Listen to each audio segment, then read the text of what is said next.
On s'est fixé une mission, on a une saison pour vous rendre accro au PSG et on est avec un amateur là, c'est Saïs qui est youtubeur spécialisé du PSG et de gaming, Pia. Salut Saïs.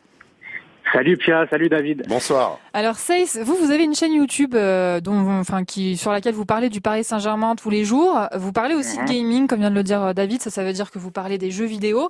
Et si nous, on a choisi de parler un petit peu avec vous, Saïs, c'est parce que il y a tout un monde, il y a tout un univers sur YouTube qui tourne autour du Paris Saint-Germain. On vous a choisi, vous, parce que vous êtes un supporter historique du PSG. Ouais. Est-ce que vous pouvez d'abord un petit peu nous raconter votre histoire à vous avec le Paris Saint-Germain ? Bah écoutez, moi j'ai commencé à être supporter du PSG en 93. Mon papa m'a emmené pour le premier match au Parc des Princes contre le Real Madrid. Match mythique. Donc le match historique. Donc après ça, je peux pas être autrement que pour le Paris Saint-Germain. Vu que ce match était exceptionnel. Et puis après de là, j'étais abonné jusqu'en 2010. Après il y a eu des soucis, donc après j'ai arrêté en même temps que les ultras. Et depuis 1 an et demi, 2 ans, je suis youtubeur sur le PSG parce que ça me plaît et puis que ça me fait toujours plaisir de débattre avec les gens, tout simplement. Alors Cédric, est-ce que vous pouvez nous expliquer ce que vous faites exactement sur YouTube ? Alors en fait, les jours de match, en fait, je les débriefe. Je fais des lives d'avant-match et puis aussi, je fais des chroniques. En fait, je fais des sujets où je parle du PSG, par exemple le problème Tourelle ou Mercato. Enfin, je suis pas insider comme certains youtubeurs le prétendent, mais en fait, je parle des vraies rumeurs, etc. En fait, je débat de l'actualité. Ah pardon, je croyais que vous alliez continuer. Alors Saïs, moi la question que j'ai envie de vous poser, Saïs, c'est quel ton, quel positionnement vous avez choisi d'adopter sur YouTube ? Parce qu'il y a des youtubeurs qui sont un petit peu plus agressifs que les autres, il y en a qui cherchent un peu le sensationnalisme. Comment vous parlez, vous, aux gens qui vous écoutent ?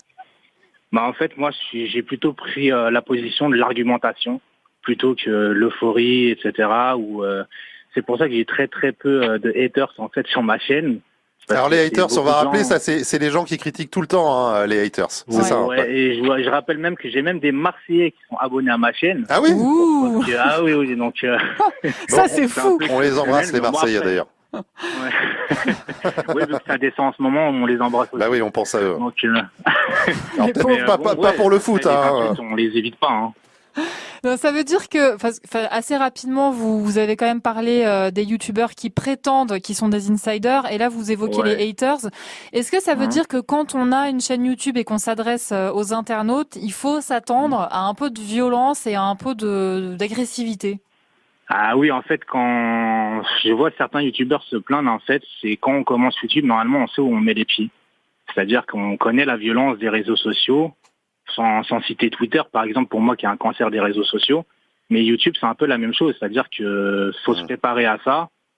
Je dis pas qu'on est préparé du jour au lendemain, parce que la première fois, je me disais dans ma tête, je vais être préparé, je m'en fous. Mais quand ça arrive la première fois, on n'est jamais préparé, en fait. C'est violent. Mais après, on se dit que de toute façon, les haters nous donnent de la force finalement, parce que ça aide au référencement, les commentaires, les dislikes, tout ce que vous voulez. En fait, eux, ils pensent que ça vous touche, mais en fait, c'est grâce à eux aussi que vous montez. Mais vous savez, la radio aussi, c'est un milieu violent. La pauvre Pia, à peine arrivée dans le studio, déjà, j'étais en train de lui parler de son pull. Mais il y avait une violence au niveau de mes yeux également avec cette histoire de pull, faut dire. N'importe quoi. Non, mais en fait, finalement, c'est ce que vous racontez sur le fait que les critiques des haters vous ont fait finalement progresser. C'est un peu ce qui se passe pour les footballeurs qui ont des mentales des mentales. Un mental, on va dire. Moi, les mentales, je connais, c'est le fromage, mais bon. Non, mais il faut avoir un peu un mental de champion. Il faut être quand même super costaud mentalement pour arriver à passer par-dessus l'agressivité sur Internet. Ah oui, il faut avoir un caractère et une force qui défie un peu toute épreuve, parce que franchement, au tout début, moi, la première fois que ça m'est arrivé, j'avais envie de tout arrêter. Très sincèrement, parce qu'on s'attaque à votre famille et tout ça. C'est un peu violent. Et j'ai même des supporters parisiens qui m'insultent, par exemple. Mais ça, c'est plus de la jalousie, etc. Mais après, comme je dis, il faut tout faire un monde. Et il y a des cons partout. Alors, puisqu'on parle de jalousie, parlons un peu d'argent, Saïs, parce que y a une monétisation qui existe sur les chaînes YouTube. Est-ce que vous pouvez nous expliquer comment ça fonctionne et si vous y avez recours ? En fait, moi, j'y ai recours depuis 1 an maintenant. Il faut savoir que pour avoir recours à la monétisation sur YouTube, il faut avoir 1000 abonnés en moins d'1 an et 4000 heures de visionnage.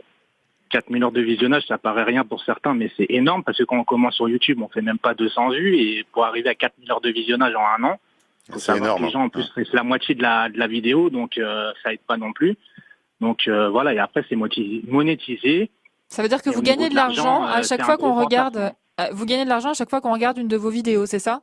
Ouais, en fait, quand il y a des pubs, c'est des annonceurs et nous, YouTube nous reverse un peu, en fait, une partie des annonceurs.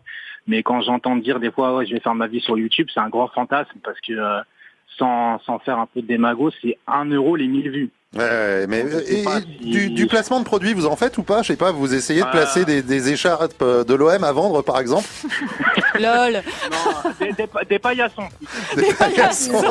Oh, bien joué, Saïs. Bon, en tout cas, on vous remercie d'avoir été avec nous. Ça, il s'en parle, c'est votre chaîne YouTube, hein, donc PSG et gaming, si j'ai bien compris. Et puis, il y a un côté franc-parler quand même, hein, chez ce garçon. Bah oui, bien sûr, évidemment. Ah bah, c'est comme avec vous, hein,